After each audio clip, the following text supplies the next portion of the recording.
1 തീമോഥെയോസിന്റെ ലേഖനം 6-ാം അധ്യായം 19-ാമത്തെ വാക്യം. സാക്ഷാത്തുള്ള ജീവൻ. ജീവനെ പിടിച്ചു ആ ജീവൻ മുഖാന്തരം എന്ത് നടക്കുകയാണ്? ഒരു അടിസ്ഥാനം ഉറപ്പിക്കപ്പെടുക. ശ്രദ്ധിച്ചേ, വരുംകാലം എന്ന് പറഞ്ഞ ഏത് കാലമാ? ആ വരുംകാലം, മരണത്തിനപ്പുറമുള്ള. കാരണം ഇവിടെയുള്ള അടിസ്ഥാനങ്ങളെല്ലാം എന്ത് ചെയ്യും? ഇളകിപ്പോ. നിലനിൽക്കാത്ത അടിസ്ഥാനമുള്ളതാണ് ഈ ലോകത്തിലെ ജീവിതം. അതുകൊണ്ടാണ് പൗലോസ് പറയുന്നത് വരുംകാലം എന്ന് പറഞ്ഞാൽ എന്താണ്? നിത്യത. മരണത്തിനപ്പുറം ഒരു അടിസ്ഥാനം. ആ അടിസ്ഥാനം എന്ത് ചെയ്യണം? നീ ഉറപ്പിക്കണം. ശ്രദ്ധിച്ചേ, ആ അടിസ്ഥാനം ഉറപ്പിച്ചില്ല എങ്കിൽ, ആ അടിസ്ഥാനത്തെ നീ കണ്ടില്ല എങ്കിൽ, അല്ലെങ്കിൽ ആ അടിസ്ഥാനത്തിന്റെ മേൽ നീ പണിതില്ല എങ്കിൽ നീ നശിച്ചു പോകും എന്നാണ് പൗലോസ് പറയുന്നത്. ഈ സാക്ഷാലുള്ള ജീവൻ നാം പ്രാപിക്കേണ്ടതിന് പിടിക്കുക. ശ്രദ്ധിച്ചേ, ഈ ജീവനെ നാം പിടിക്കണം. പിടിക്കുക എന്ന് പറഞ്ഞാൽ അവകാശമാക്കണം. ശ്രദ്ധിച്ചേ, ഈ ജീവൻ അങ്ങനെയൊന്നും കിട്ടുന്നില്ല. നമുക്ക് അങ്ങനെയൊന്നും ക്രിസ്തുവിൽ ആയി തീരാൻ പറ്റില്ല. ശ്രദ്ധിച്ചേ, ആ ജീവനിൽ നാം ആയി തീരണമെങ്കിൽ നാം അതിനു വേണ്ടി എന്ത് ചെയ്യണം? നമ്മൾ പോരാടണം. ശ്രദ്ധിച്ചേ, ഈ ജീവൻ ആരാ? ക്രിസ്തു. ക്രിസ്തു നമ്മിൽ വരണം. ഹലോ, ക്രിസ്തു നമ്മിൽ വരണം. ക്രിസ്തു നമ്മിൽ വന്നാൽ നാം മരണം വിട്ട് ജീവനെ കടന്നിരിക്കുന്നു. ശ്രദ്ധിച്ചേ, മരണം എന്ന് പറഞ്ഞാൽ മരണത്തിന്റെ ആധിപത്യം. സ്തോത്രം. പാപത്തിന്റെ ശമ്പളം മരണം. നമ്മളെല്ലാവരും മരിക്കും. ശ്രദ്ധിച്ചേ, നമ്മളെല്ലാവരും മരിക്കും. പക്ഷേ ക്രിസ്തു വന്നത് ജഡത്തിന്റെ മരണത്തിൽ നിന്നും വീണ്ടെടുക്കാനല്ല, മറിച്ച് നിത്യമായ മരണം. ശ്രദ്ധിച്ചേ, നിത്യമായ മരണം. എന്താ നിത്യമായ മരണം? ന്യായവിധിക്ക് ശേഷം ഒരു സ്ഥലത്ത്, ന്യായവിധിക്ക് ശേഷം ഒരു കൂട്ടർക്ക് നിത്യമായ നരകവും ഒരു കൂട്ടർക്ക് നിത്യമായ ജീവനും. ദൈവത്തിന്റെ സന്നിധി വിട്ട് അധർമ്മം പ്രവർത്തിക്കുന്ന മനുഷ്യരായാലും ദൂതരായാലും അവർക്ക് വേണ്ടി ഒരുക്കി വച്ചിരിക്കുന്നതാണ് നിത്യാഗ്നി. ആ നിത്യാഗ്നിയിൽ നാം പോകേണ്ടവരായിരുന്നു. ശ്രദ്ധിച്ചേ, ആ നിത്യാഗ്നിയിൽ ഞാൻ വിജയ് പാസ്റ്ററുടെ സ്വഭാവം വെച്ച് നോക്കുമ്പോൾ പണ്ടേ ആ നരകത്തിൽ പോകണം. പക്ഷെ നരകത്തിലേക്ക് വിട്ടുകൊടുക്കാതെ യേശുവിന്റെ ജീവൻ എന്റെ മേൽ വന്നു. മനസ്സിലാകുന്നോ ഞാൻ പറഞ്ഞേ? എനിക്ക് വേണ്ടി എന്താ അമ്മ കാത്തിരുന്നേ? നരകം, നിത്യാഗ്നി എന്ന് പറഞ്ഞോ, ഒരിക്കലും മടങ്ങി വരില്ല.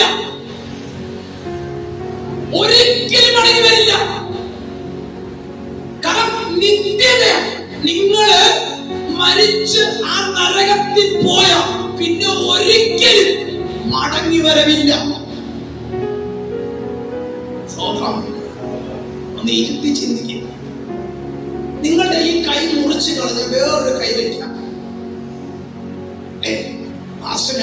ഇറങ്ങിയിരിക്കുക. ഈ കൈ മുറിച്ച് കളഞ്ഞ് വേറൊരു കൈ വയ്ക്കാം. നിങ്ങളെ കണ്ണിന് കാഴ്ചയിലേക്ക് വേറൊരു കണ്ണ് വയ്ക്കാം. നിങ്ങൾ വന്നിരിക്കുന്ന വണ്ടി പഴയതാണെങ്കിൽ വേറെ വണ്ടി മേടിക്കാം. വീട് പഴയതാണെങ്കിൽ വേറെ വീട് വയ്ക്കാം. ഞാൻ ചെയ്യട്ടെ, ഈ ലോകത്തിലെ എല്ലാത്തിനും സെക്കൻഡ് ഓപ്ഷൻ. എന്നാൽ ഒരു മനുഷ്യന്റെ ജീവൻ ലോകത്ത് നിത്യത നഷ്ടപ്പെട്ടാൽ പിന്നെ അവര് സെക്കൻഡ് ഓപ്ഷൻ ഇല്ല. ഈ ലോകത്തിലെ സ്നേഹം എല്ലാവരോടും കൊണ്ട് തീരും. പക്ഷെ ക്രിസ്തുവിന്റെ സ്നേഹം മരണം കൊണ്ട് തീരില്ല. ക്രിസ്തുവിന്റെ യഥാർത്ഥ സ്നേഹം കാണാൻ കഴിയുന്ന ഒരിടമാണ് ന്യായാസനം. ക്രിസ്തുവിന്റെ യഥാർത്ഥ സ്നേഹം നീ ക്രിസ്തുവിനായി തീർന്നിട്ടുണ്ടെങ്കിൽ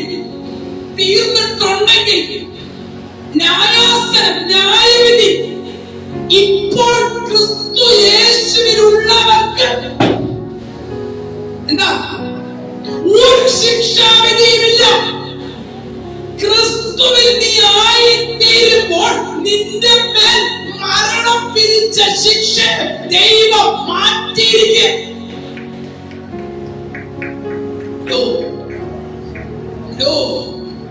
നിങ്ങൾ പേടൊന്ന് ശ്രദ്ധിച്ച്, ഇപ്പോൾ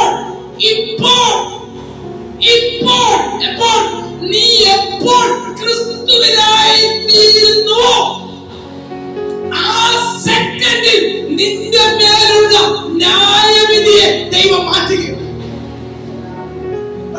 പറഞ്ഞ മനസ്സിലാകുന്നുണ്ടോ? ഞാൻ പറഞ്ഞേ, അതാ പൗലോസ് പറഞ്ഞത്. സാക്ഷാൽ ജീവനെ പിടിച്ചുകൊള്ളണം. ഇത് വിട്ടുകളയരുത്. ഇത് വിട്ടുകളയരുത്. ഇത് വിട്ടുപോകും. വീണ്ടും വായിച്ചാൽ നമുക്ക് ഗുരുവാക്കി വായിച്ചാൽ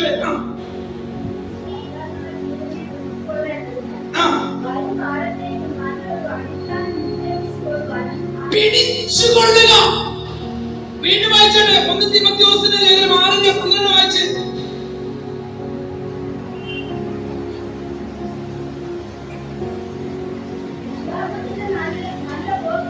ഈ പോർ നിന്റെ ജീവിതത്തിൽ ഉണ്ടാകണം.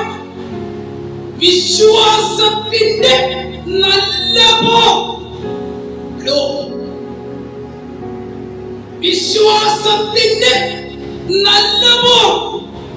നിന്റെ വിശ്വാസത്തിനകത്തൊരു പോരാട്ടമാണ്. നീ ഒരു പോർക്കളത്തിലാണ് നിൽക്കുന്നത്. നിന്റെ വിശ്വാസം നഷ്ടപ്പെട്ടാൽ ക്രിസ്തു നിന്നിൽ നിന്ന് നഷ്ടപ്പെടും. ശ്രദ്ധിച്ചേ, വീണ്ടും വായിച്ചോട്. വിശ്വാസത്തിന്റെ നല്ല പോർ പൊരുതുക. അടുത്ത വാക്യം, നീ പൊരുതുക എന്ന് പറഞ്ഞാൽ വിശ്വാസത്തിന് വേണ്ടി സകലതും സഹിക്കണം. കഷ്ടത വരുമ്പോ ഇട്ടിട്ട് പോകല്ലേ അമ്മാമേ. പ്രതിസന്ധി വരുമ്പോ, പ്രതികൂലം വരുമ്പോ ഈ ക്രിസ്തുവിനെ നീ തള്ളിക്കളയരുത്. നീ കാണേണ്ട ദർശനം ക്രിസ്തുവിൽ എനിക്ക് ദൈവം ഒരുക്കി വച്ചിരിക്കുന്ന ആ നിത്യ ജീവൻ. വീണ്ടും വായിച്ചോളാം വാക്യം. വിശ്വാസത്തിന്റെ നല്ല പോർ പൊരുതുക. നിന്റെ വിശ്വാസം ലോകത്തിൽ നീ തെളിയിക്കണം. നിന്റെ വിശ്വാസത്തിന്റെ മുമ്പിൽ പിശാച് അടിപതറണം. നിന്റെ വിശ്വാസം നഷ്ടപ്പെടാനാ ഈ ലോകം ശ്രമിക്കുന്നത്. ഹലോ, പ്രതികൂലം വരുന്ന എന്തിനാമേ? പ്രാർത്ഥിക്കുന്ന നിന്റെ നേരെ നിന്റെ ഭർത്താവ് എഴുന്നേറ്റ് വരുന്നതിന്റെ കാരണം നീ പ്രാർത്ഥിക്കുന്നവളായതുകൊണ്ടാ. നീ പ്രാർത്ഥിച്ചാൽ ആ പ്രാർത്ഥന കേൾക്കുന്ന ഒരു ദൈവമുണ്ടെന്ന് പിശാചറിയാം. നിന്റെ പ്രാർത്ഥനയിലൂടെ നിന്റെ കുടുംബത്തെ നീ നേടിയെടുക്കുമെന്ന് പിശാചറിയാം. സ്നാനപ്പെട്ടെന്ന് പറഞ്ഞ് ക്രിസ്തുവിലാകത്തില്ല. ആദ്യത്തെ പടി, ആദ്യത്തെ സ്റ്റെപ്പാണ്, ഒന്നാമത്തെ സ്റ്റെപ്പാണ്. സ്തോത്രം. നീ പറയുക, ഇന്നു മുതൽ എന്റെ ദൈവവും എന്റെ കർത്താവും എന്റെ രക്ഷിതാവും എന്റെ കർത്താവാണ്, എന്റെ യേശുവാണ്. നീ അത് തെളിയിക്കണം. ഇന്നലകളിൽ നിന്റെ ജീവിത കർത്തൃത്വം നടത്തിയത് ഈ ലോകത്തിന്റെ ശക്തിയാണ്. ഇന്നലകളിൽ നിന്റെ ജീവിതത്തിനകത്ത് കുടിയേറി പാർത്തത് പാപത്തിന്റെ അധികാരിയാണ്. നീ ലോകത്തോട് നോക്കി വിളിച്ചു പറയുക, പിശാചിനെ നോക്കി വിളിച്ചു പറയുക, എടാ പിശാചേ, ഇന്നു മുതൽ ഇന്നലെ വരെ നീ എന്റെ കർത്തൃത്വം നടത്തിയത്, ഞാൻ ഇഷ്ടമില്ലാത്ത വഴിയിലൂടെ നീ എന്നെ നടത്തി, ഞാൻ എനിക്ക് ഇഷ്ടമില്ലാത്ത പ്രവൃത്തിയിലൂടെ നീ എന്നെ നടത്തി. നിന്റെ ഒരു ആയുധമായിരുന്നു ഞാൻ. നന്മ ചെയ്യേണ്ട ഞാൻ തിന്മ ചെയ്തുകൊണ്ട് നടന്നത്. സ്തോത്രം, സ്തോത്രം. എന്റെ ജീവിതം കൊണ്ട് ലോകത്തിന്റെ നടുവിൽ ഒരു വേസ്റ്റ. അതിന് കാരണം പിശാച് നീയാ. നിന്റെ മോഹം എന്റെ മേൽ നീ ചെയ്തു. പക്ഷെ ഇന്ന് ഞാൻ മാറ്റുകയാ. നിന്റെ മുഖത്ത് നോക്കി പറയാ, ഇന്നു മുതൽ എന്റെ കർത്തൃത്വം നടത്തുന്ന എന്റെ ദൈവമാണ്. സ്വോത്രം, സ്വോത്രം, സ്വോത്രം, സ്വോത്രം, സ്വോത്രം. സ്നാനപ്പെട്ടതിന് മുമ്പ് വിളിച്ചു പറയും, രക്ഷിക്കപ്പെട്ട കുഞ്ഞെ, എന്താ രക്ഷിക്കപ്പെടുക? എന്റെ അപ്പനെ ഞാൻ സ്വീകരിക്കുക. ഹലോ, ആ നിത്യ ജീവനെ പിടിച്ചെടുക്കുവാൻ ഇതൊരു പോരാട്ടമാ, ഇതൊരു പോർക്കണമാ. അങ്ങനെയൊന്നും നിങ്ങൾക്ക് കിട്ടത്തില്ല. മക്കളെ, വരാനിരിക്കുന്ന നിത്യമായ നരകത്തിൽ നീ തള്ളപ്പെട്ടു പോകാതിരിക്കേണ്ടതിന് ക്രിസ്തുവിനെ മുറുകെ പിടിച്ചുകൊള്ളാൻ. സുവിശേഷം പറയുന്നത് എന്തിനാ? മക്കളെ, വരാനിരിക്കുന്ന നിത്യമായ അഗ്നിയിലേക്ക് നീയും നിന്റെ കുടുംബവും തള്ളപ്പെട്ടു പോകാതിരിക്കാൻ ഈ യേശുവിനെ എന്ത് ചെയ്യണം? നീ മുറുകെ പിടിക്കാൻ. പക്ഷെ അത് വാക്ക് കേട്ടോ, വായിച്ചേ.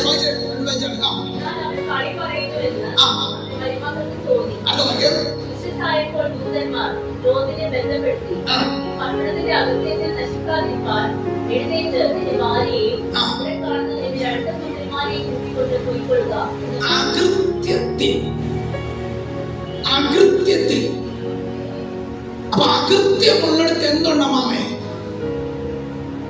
അകൃത്യമുള്ളതിനെ എന്ത് ചെയ്യും ദൈവം? അകൃത്യത്തിൽ ജീവിക്കുന്ന ഒരു വ്യക്തിയെ എന്ത് ചെയ്യും മാമേ? നശിപ്പിക്കും. ഹലോ, യേശുവിനെ എന്തിനാ നിർത്തിയിരിക്കുന്നത്? യേശുവിനെ എന്തിനാ മരണത്തിന് വിട്ടുകൊടുത്തത്? എന്റെ അകൃത്യത്തിന് വേണ്ടി ക്രിസ്തു മരിച്ചു. ഞാൻ അകൃത്യത്തിലൂടെ എന്റെ അകൃത്യത്തിൽ ഞാൻ മരിച്ചാൽ ഞാൻ എവിടെ ചെല്ലും മാമേ? നിത്യമായ നരകത്തിൽ ചെല്ലും. ഹലോ, അകൃത്യത്തിൽ ഞാൻ മരിക്കാതിരിക്കാൻ ഞാൻ മരിക്കേണ്ട സ്ഥാനത്ത് ആര് മരിച്ചു? യേശു.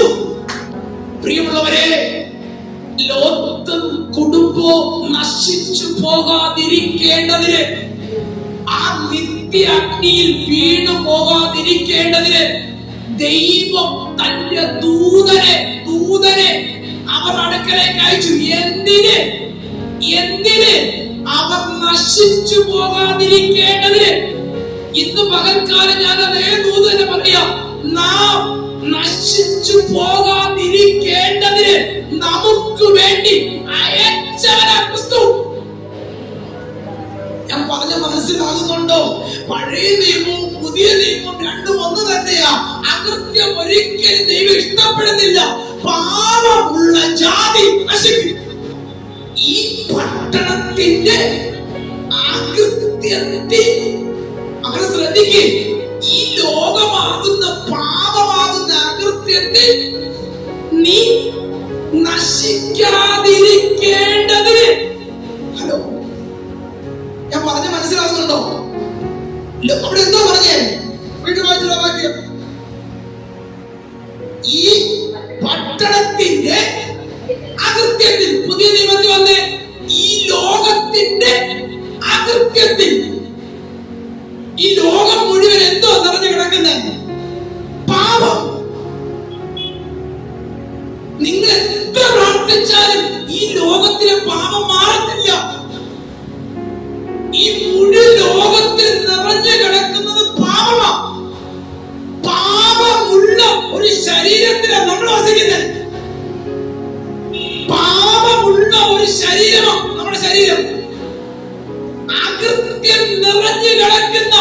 ശരീരമാണ് നമ്മുടെ ശരീരം. ക്രിസ്തു വന്നത് ജഡത്തെ രക്ഷിക്കാനല്ല, ക്രിസ്തു വന്നത് മനുഷ്യനെ വീണ്ടെടുക്കാനാ. മനുഷ്യൻ ആത്മാവ് ദേഹമല്ല. ദേഹം നീ മണ്ണിന് കൊടുത്തിട്ട് പോകും. പാപമുള്ള ശരീരം മണ്ണിന് കൊടുക്കും. പാപമില്ലാത്ത മനുഷ്യൻ ക്രിസ്തുവിൽ ചേരും. പാപമുള്ള മനുഷ്യൻ നരകത്തിൽ പോകും.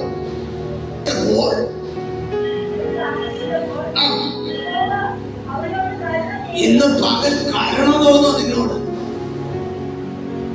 ഇന്ന് പകൽ ഈ ആലയത്തിൽ കൊണ്ടുവന്നിട്ട് ഈ സത്യവചനത്തിലൂടെ നിന്നെ ഉപദേശിക്കുന്നതിന്റെ കാരണം ദൈവത്തിന്റെ കരുണയാ മക്കളെ. നീ നശിച്ചു പോകരുത്. നീ നിന്റെ കുടുംബവും നഷ്ടപ്പെട്ടു പോകരുത്. ഉപേക്ഷിക്കേണ്ടതിനെ ഉപേക്ഷിച്ച്, കളയേണ്ടതിനെ കളഞ്ഞ്, ഉപേക്ഷിക്കേണ്ടതിനെ ഉപേക്ഷിച്ച് ദൈവത്തെ മുറുകെ പിടി. നമ്മൾ ഉപേക്ഷിച്ചില്ലെങ്കിൽ കഥ കരണത് അകൃത്യം വിട്ടില്ലെങ്കിൽ നശിക്കും. അകൃത്യം വീട്ടിലേക്ക് നശിക്കും. പക്ഷെ അകൃത്യത്തിൽ തള്ളപ്പെട്ടു പോകാതിരിക്കാൻ ദൂതനവന്റെ കൈക്ക് പിടിച്ചിരിക്കുക. ഒരു മർമ്മം ഞാൻ പറയാം, നീയും നിന്റെ കുടുംബവും ദേശത്ത് പട്ടുപോകാതിരിക്കുക. നീയും നിന്റെ കുടുംബവും ഈ ദൈവവചനം എടുത്തിട്ട് ദേശത്ത് അപമാനമാകാതിരിക്കാൻ പരിശുദ്ധാത്മാവ് നിന്റെ കൈക്ക് പിടിച്ചിരിക്കുക. ഇന്ന് പകൽക്കാലം ആരാധിച്ച് ജയമെടുത്താട്ടെ. വിശ്വാസത്തിൽ ഇറങ്ങിയിട്ട് പലരും ഈ വിശ്വാസം വിട്ട് മാറി. ഞാൻ പ്രാർത്ഥിച്ചത് കൊണ്ടല്ല നീക്കുന്നത്. അയ്യോ, ഞാൻ പൂർണ്ണനായതുകൊണ്ടല്ല നീക്കുന്നത്. ഞാൻ വിശുദ്ധി ഉള്ളത് കൊണ്ടല്ല നീക്കുന്നത്. എന്നെ മുറുകെ പിടിച്ചിരിക്കുന്നത് അധർമ്മത്തിന്റെ അടിമയെ ഏൽപ്പിക്കാതെ ഇന്ന് പകൽക്കാലം അത് ഏൽപ്പിച്ചു കൊടുത്താട്ടെ.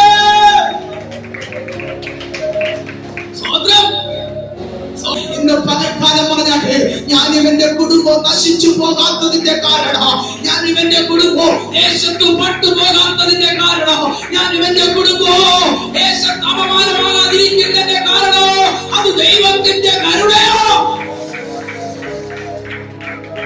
എത്രയോ വട്ടം മരണം കയറി വന്നു, എത്രയോ വട്ടം ദുഷ്ടൻ തന്റെ അവകാശം തീർക്കാൻ വന്നു, എത്രയോ വട്ടം നിന്റെ ജീവിതത്തെ തകർക്കാൻ വന്നു.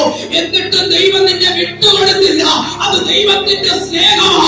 ഇന്ന് പകൽക്കാലം ആ ദൈവത്തെ ഒന്ന് മുറുകെ പിടി. ഞാൻ സ്നേഹിച്ചിട്ടില്ല, പക്ഷെ എന്നെ സ്നേഹിക്കുന്ന ദൈവം. സ്തോത്രം. നമ്മൾ സ്നേഹിച്ചത് കൊണ്ടല്ല ദൈവം നമ്മളെ സ്നേഹിക്കുന്നത്. ദൈവത്തിന്റെ കരുണയാ മക്കളെ. Hallelujah, hallelujah, hallelujah. ഇന്ന് പകൽക്കാലം ഞാൻ ദൂത് പറയട്ടെ. എത്രയോ വട്ടം ശത്രു തള്ളി നോക്കി, എത്രയോ വട്ടം നിന്നെ വീഴ്ത്താൻ നോക്കി, നിന്റെ വീടിന് നോക്കി എത്രയോ വട്ടം അപവാദം പറഞ്ഞു, അപമാനം പറഞ്ഞു. അത് നിന്റെ വിടുക്കല്ല, അവന്റെ ദൈവത്തിന്റെ സ്നേഹം. അവന്റെ അപവാദത്തിന് വിട്ടുകൊടുക്കാതെ നിന്നെ സൂക്ഷിച്ചവന് ദൈവം. Praise the Lord, praise the Lord. സാറിന്റെ 12 വായിച്ചു. വിശ്വാസത്തിന് നല്ല പോർ പൊരുതുക. അടുത്ത വാക്യം വായിച്ചേക്കാം. അതിനായിട്ട് നീ വിളിക്കപ്പെട്ടു. മക്കളെ ശ്രദ്ധീരെ, മക്കളെ ശ്രദ്ധീരെ. നിന്നെ എന്തിനാ വിളിച്ച ദൈവം? ഏതെങ്കിലും കള്ള ഉപദേശമാര് വീട്ടിൽ വന്നിട്ട് വീട് തരാൻ വേണ്ടി അത് പറഞ്ഞാ പറയണം, വിട്ടുകൊള്ളാൻ പറയണം. എന്നെ ദൈവം വിളിച്ചത് നിത്യജീവൻ തരാമെന്ന് പറഞ്ഞിട്ടോ? നിത്യ നരകം തരാമെന്നല്ല പറഞ്ഞത്, നിത്യജീവൻ. എടാ, അത് നീ നഷ്ടമാക്കാതിരിക്കണമെങ്കിൽ ജീവനെ പിടിക്കണം. നിന്റെ വിശ്വാസത്തിന്റെ അന്ത്യം എന്തുവോ? വിശ്വാസത്തിന്റെ നല്ല പോർ പൊരുതുക, നിത്യജീവനെ പിടിച്ചുകൊള്ളുക. നിത്യജീവൻ ആരാ? നിത്യജീവൻ ആരാ? ക്രിസ്തു. എന്റെ അപ്പൻ. ആ ക്രിസ്തുവിനെ ഞാൻ പിടിച്ചുകൊള്ളണം. എന്തൊക്കെ പ്രതികൂലം വന്നാലും യേശുവിനെ വിട്ടു പോകരുത്. ഇവിടെ നമുക്ക് ഒന്നും കിട്ടിയില്ലെങ്കിൽ കിട്ടില്ലെന്നല്ലേ ഉള്ളൂ. മരണം കൊണ്ട് തീരും. ചോദിച്ചേ, നിങ്ങൾക്ക് പോകാൻ മനസ്സില്ലേ? എന്താ ചോദിച്ചേ? നിങ്ങൾക്ക് പോകാം. അത്ര എന്തോ പറഞ്ഞേ, നിന്നെ വിട്ടിട്ട് ഞാൻ എവിടെ പോകാനാ? ശ്രദ്ധിച്ചേ എന്റെ അപ്പ, നിന്നെ വിട്ടിട്ട് ഞാൻ എവിടെ പോകാനാ? അതിന്റെ അർത്ഥം എന്തറിയോ? പത്രോസിന് മനസ്സിലായി ഇവനെ വിട്ട. ഓ ജീസസ്, ഇന്ന് പകൽക്കാലം പറയണം, നിത്യ ജീവന്റെ മൊഴികൾ നിന്നിലുണ്ട്. നിന്നെ വിട്ടു പോകാനല്ല നിന്റെ ഒപ്പം ഇറങ്ങി തിരിച്ചത്. ഞാൻ പലതും ഉപേക്ഷിച്ചത് പറയുമ്പോ പോകാനല്ലപ്പാ. എന്തൊക്കെ പ്രതികൂലം വന്നാൽ ഞാൻ നിന്നെ വിട്ടു പോകില്ല. വിശ്വാസത്തിന്റെ നല്ല പോർ പൊരുതുക. മതി. നീ നല്ലത് പറ, നീ നല്ലത് പ്രവർത്തിക്കേ. നീ എന്താ നല്ലത് ചെയ്യുമ്പോ നിനക്ക് എന്താ കിട്ടുന്നേ? നിത്യജീവൻ. മക്കളെ, നിന്നെ എന്തിനാ വിളിച്ചേ? നീ തിന്മ പ്രവർത്തിച്ചവനായിരുന്നു, അനീതിയുടെ പ്രവൃത്തി ജീവിച്ചവനായിരുന്നു, ബിംബത്തിന്റെ പുറകിൽ നിന്നവനായിരുന്നു. പക്ഷേ നിന്നെ തെരഞ്ഞെടുത്ത എന്താണെന്നറിയോ? തിന്മ പ്രവർത്തിക്കാനല്ല, അനീതിയുടെ പ്രവൃത്തി ചെയ്യാനല്ല, നീതിയുടെ വഴി നടത്താനാ. നീ നല്ല പോർ പൊരുതിയാൽ നിനക്ക് ലഭിക്കാനിരിക്കുന്ന അവകാശമുണ്ടല്ലോ, അത് നിത്യ ജീവനാ. എന്ന് പറഞ്ഞാൽ നീ ഇവിടെ കർത്താവിനായി തീർന്നാൽ, ക്രിസ്തുവിനെ അനുസരിക്കാൻ തുടങ്ങിയ നീ മണ്ണുകൊണ്ട് അവസാനിക്കത്തില്ല. പിന്നെ എന്തിനാ വിളിച്ച? നിത്യ ജീവനായിട്ട് പിടിച്ചോളുക. അതിനായിട്ടല്ലോ ജീസസ്, അതിനായിട്ടല്ലയോ നീ എന്തിനാ വിളിക്കപ്പെട്ടത്? നിന്നെ എന്തിനാ ഞങ്ങളോട് എഴുതിയ? എന്റെ ഈ തിരുമോത്ത കാണാനാണോ? ആണോ മക്കളെ? അല്ല, ഞാൻ വന്നത് എനിക്ക് അപ്പന്റെ അടുക്ക് പോകണം. ഒരു വാക്യങ്ങൾ വായിച്ചു നിർത്താം, സമയം മുന്നോട്ട് പോകുന്നു. വേഗം വായിച്ചാണ് യോഹന്നാന്റെ സുവിശേഷം 3:36. അതൊന്ന് വായിച്ചു നിർത്താം. 3:36. യോഹന്നാന്റെ സുവിശേഷം 3:36 വായിച്ചേ. പുത്രനിൽ ക്രിസ്തുവിൽ വിശ്വസിക്കുന്നവന് എന്തുണ്ട്? എല്ലാം എവിടെ ഇരിക്കുന്നേ? ദൈവം എവിടെ എല്ലാം വച്ചിരിക്കുന്നേ? ഭൂമിയിലാണോ? ഭൂമിയിലാണോ അമ്മാമേ? അല്ല, എനിക്കുള്ളതെല്ലാം എവിടെ വച്ചിരിക്കുക? ക്രിസ്തുവിലാണ്. എനിക്ക് ആ ക്രിസ്തുവിനെ ഞാൻ വിശ്വസിച്ചാൽ എനിക്ക് നിത്യജീവനുണ്ട്. ഹലോ ഹലോ ഹലോ, ശ്രദ്ധിച്ചേ, ശ്രദ്ധിച്ചേ. ക്രിസ്തുവിനെ നീ വിശ്വസിച്ച നിനക്ക് എന്തുണ്ടാവേ? എടാ, നീ നിത്യമായ ന്യായവിധിക്കകത്ത് പോകില്ല. അപ്പൊ നിന്റെ വിശ്വാസം നിന്നെ എവിടെ എത്തിക്കും? നിത്യമായി ദൈവരാജ്യത്തിലെത്തിക്കും. എവിടെ പോകാനാ? ക്രിസ്തുവിനോട് കൂടെ ജീവിക്കാനാ ഞാൻ ഇറങ്ങി തിരിച്ചത്. ഞാൻ പറഞ്ഞേ, വീണ്ടും വാക്യം. പുത്രനെ വിശ്വസിക്കുന്നവന്, പുത്രനെ അനുസരിക്കാത്തവനോ കാണുകയില്ല. ഇനി അടുത്ത വാക്യം. ഇത് രണ്ടും നിന്റെ മുമ്പിൽ ഇരിക്കും.